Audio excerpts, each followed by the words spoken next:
El tema judicial. Sí, les hice un adelanto hoy en el arranque del programa. Voy a traerles acá al programa el caso de Adriana Stapenko. Ella tiene dolor crónico, una escoliosis que la acompaña hace 40 años. Y bueno, ha convivido con este dolor de diferentes maneras, ¿no? Obviamente siendo por tratamientos convencionales, no convencionales. En un momento, bueno, se acercó a la fotografía como medio de expresión, como expresión artística. Viene de una familia de artistas y encontró por ahí una forma de canalizar esta situación con la que acarrea desde hace 40 años. Y la plasmó en una muestra que estuvo en el Hospital Maciel hasta hace poco tiempo, en donde utilizó radiografías de su propia columna, ¿no? Ella misma habla de monstruosidades, ¿no? Cuando uno ve las placas, y las intervino con su propio rostro, hizo diferentes montajes de estas placas, y también incorporó cosas que ella ve en su entorno y que entiende que son reflejos de su propia vida, ¿no? Ella vive en el Pinar, se mudó al Pinar, construyó una casa que de alguna forma plasma lo que es su cuerpo en arte. De todo eso estuvimos hablando con Adriana en esta primera parte. Después vamos a ir a las personas que la trataron en la unidad del Maciel, pero primero vamos a ver el testimonio de Adriana Stapenko.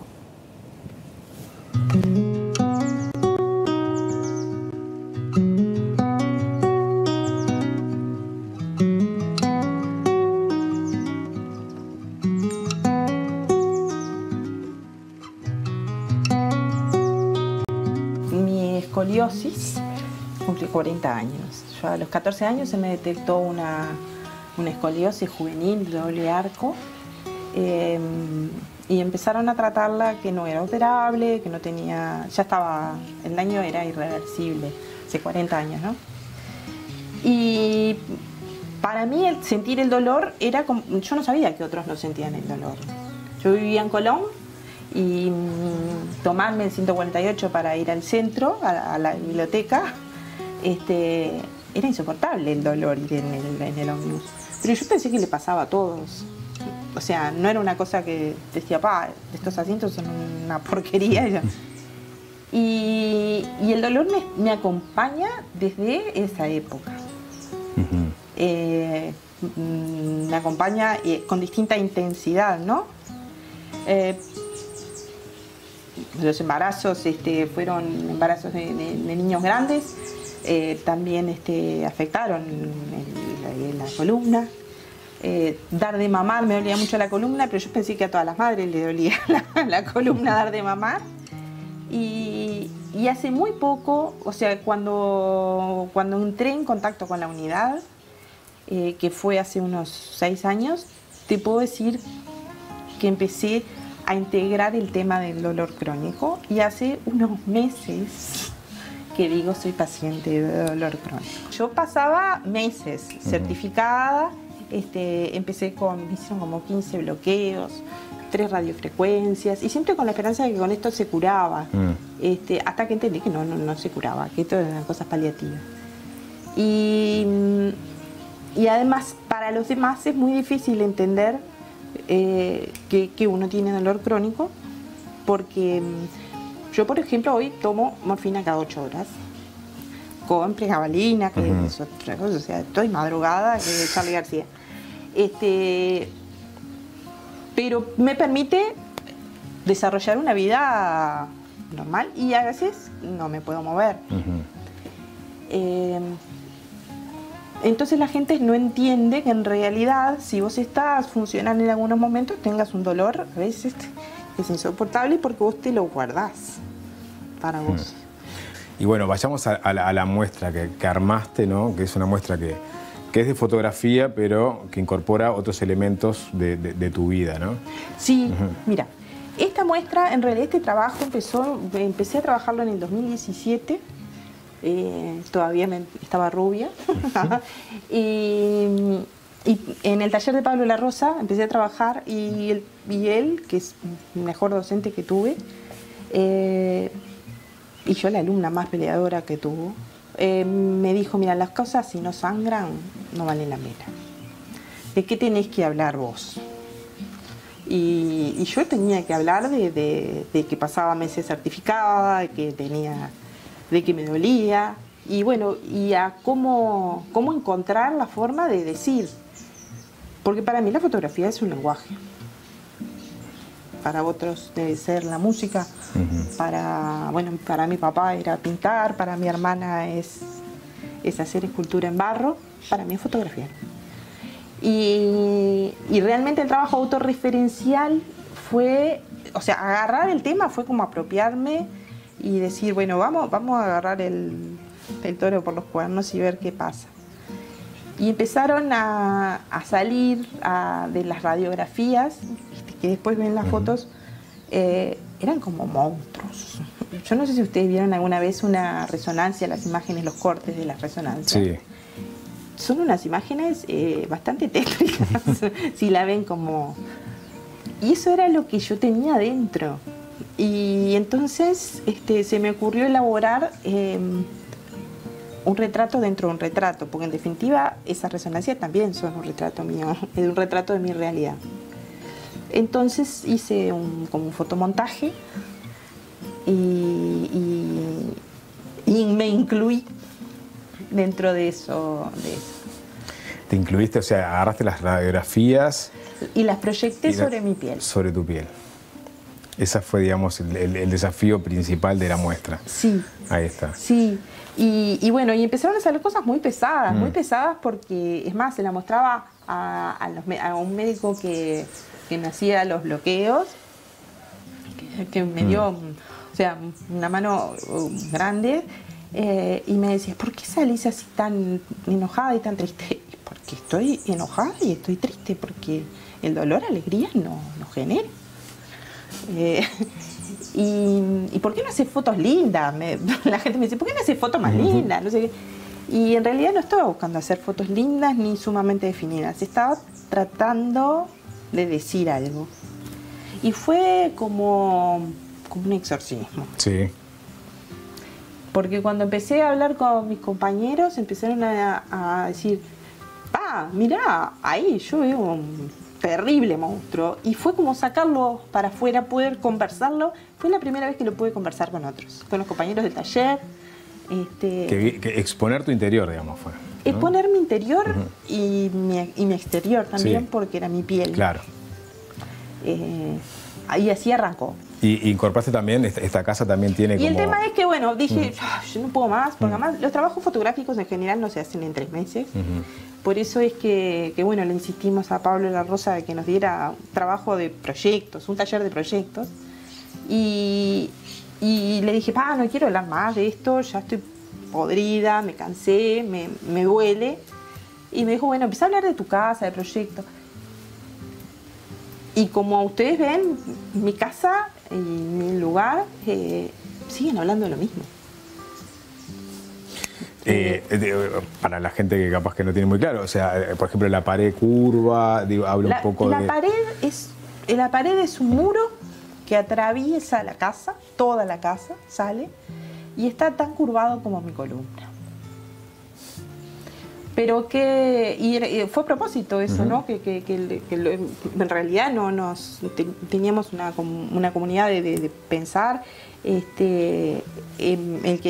Julio Carné, que es el constructor y el escultor de esta casa, porque es una escultura la casa para mí, generó, bueno, vamos a generar ambientes, o sea, algo complicado, algo que no puede dejar de estar presente en tu vida porque lo tenés todos los días, algo lindo. Y lo metimos en la casa. Y entonces empezaron a salir fotos de la construcción. Y otra de las cosas que a mí no se me da tanto como la fotografía, pero se me dio en elaborar un texto que me ayudó un amigo acá al Pinar, Luis Bravo, que es un poeta y un escritor muy reconocido, era qué caminos recorren mis vértebras. Que yo lo veía en la espuma. Claro, estamos en el Pinar, ¿no? Digamos, y ves señales en todos lados. Claro, pero no las ve todo el mundo. Las veo yo. En la espuma, por ejemplo, la estela de espuma que queda cuando se retira la ola. Sí, pero esa espuma justo tenía la forma de mi columna. Ahí está. Y las formas que toma la arena, que son maravillosas y cambian. Por eso el paisaje es maravilloso, porque cambia todos los días. y después en la construcción de esta casa. Entonces yo decía, en el texto decía, bueno, ¿qué caminos recorren mis vértebras? ¿Seguirán su camino por mi casa? Y entonces hice fotos de cuando se construía el muro, y esos hierros que se ponen eran como las vértebras que lo componen. Exactamente. Cuando me decías hoy, ¿no?, que salís acá y ves tu columna en muchos lados, ¿no? Me dijiste la espuma, que los árboles también, me imagino, sí. Las dunas, ¿no? Las dunas, bueno, una de las fotos que quizás no fue la mejor elección para la invitación, pero bueno, el árbol se mete, justo la sombra se mete en la tierra, y era una forma, bueno, yo estoy acá, estoy inserta, esta es mi realidad y este es mi paisaje. Pero además el paisaje era como para tomarme los alivios. La muestra que ustedes no pudieron llegar a ver porque se levantó temprano, era, bueno, tengo estas cosas de dolor, pero necesito estos alivios, necesito buscar la belleza, necesito respirar, necesito ir a la playa a mojarme los pies.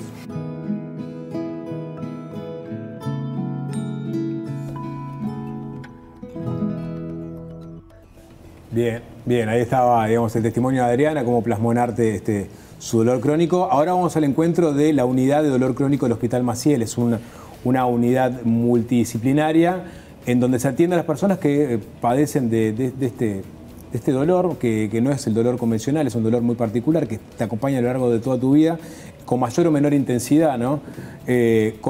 Con Irene y Jimena Retamoso, que son dos de las integrantes de esta unidad. También está el doctor Florio, está la doctora Quijano, que conforman este espacio en donde se atiende de diferentes abordajes a los pacientes. Estuve hablando en el propio Maciel para que contara un poco qué es el dolor crónico, quiénes acuden a ese lugar y cómo se los atiende.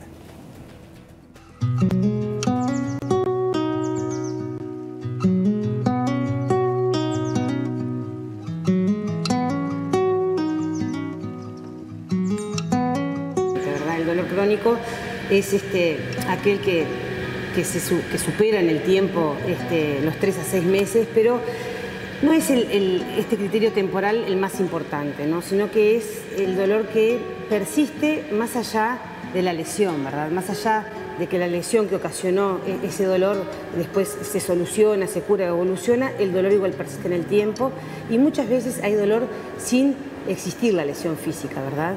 Por eso se habla del dolor crónico como una enfermedad en sí misma, ¿verdad? Que por definición, si decimos que a veces el dolor inclusive no tiene en lo biológico, en lo estrictamente físico, una traducción, estamos viendo que hay diferentes factores que van a influir en el desarrollo y en la perpetuación de ese dolor, que tienen que ver con todas las esferas de la persona, ¿verdad? ¿Podemos decir que el dolor crónico deja de cumplir una función en el organismo? Perfecto, claro. Capaz que es eso lo que podemos pensar en el dolor crónico y diferenciarlo del dolor agudo, que es el dolor ese que sí cumple una función y que hace que nos proteja, en definitiva, de un montón de otras cosas, que está cumpliendo esa función, cuando el dolor crónico deja de cumplirlo y pasa por otras órbitas de la persona, ¿no?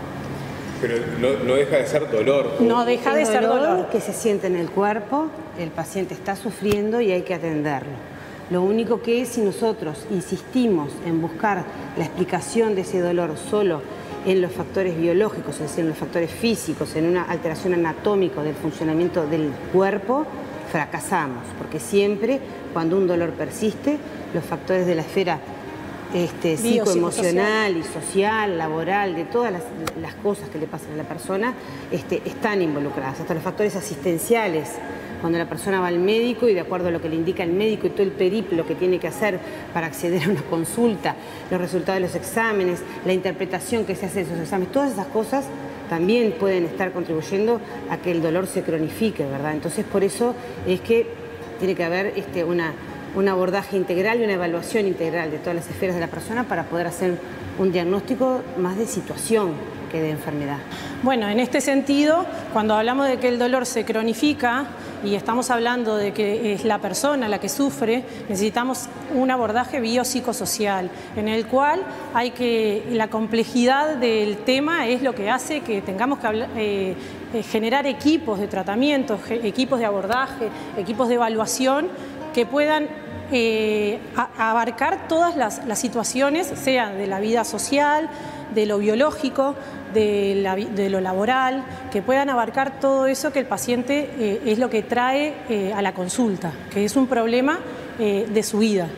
Por eso muchas veces cuando el paciente llega a la consulta con nosotros se ve como desnorteado, porque está acostumbrado a otro tipo de consulta. Entonces llega ya, nosotros acá en el equipo del Maciel somos 4 integrantes.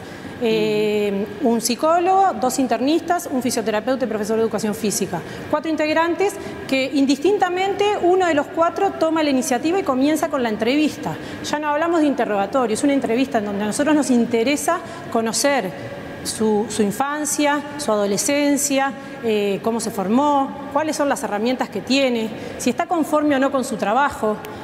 ¿Cuáles son las motivaciones? ¿Cuándo empezó el dolor? Claramente. ¿Con qué se relaciona? Las transferencias que hace con ese dolor, ¿viste? Entonces, a partir de eso la persona queda como, y todo esto que me preguntan, si yo vengo por el codo, yo vengo porque me duelen las lumbares. Sin embargo, es la persona a la que le duelen las lumbares y necesitamos conocer a esa persona a la que le duelen las lumbares. Porque no hay dolor, 2 lumbalgias iguales. Y por tanto no se pueden construir 2 tratamientos iguales.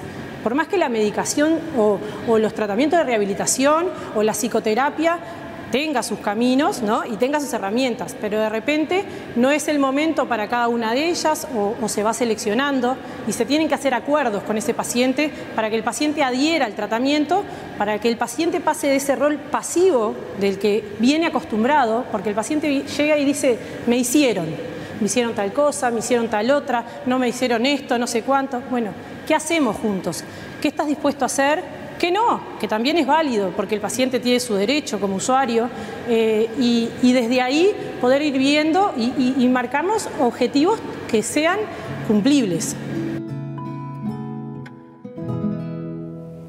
Recuperar calidad de vida, ¿no? De eso se trata. Sí, básicamente. La unidad de dolor también está compuesta por Ana Laura Quijano, la doctora internista, y el licenciado Pablo Florio. La lumbalgia es, por lejos, el motivo de consulta más frecuente. Y de este tema pasamos a otro tema con alguien que está con nosotros ahora, que es docente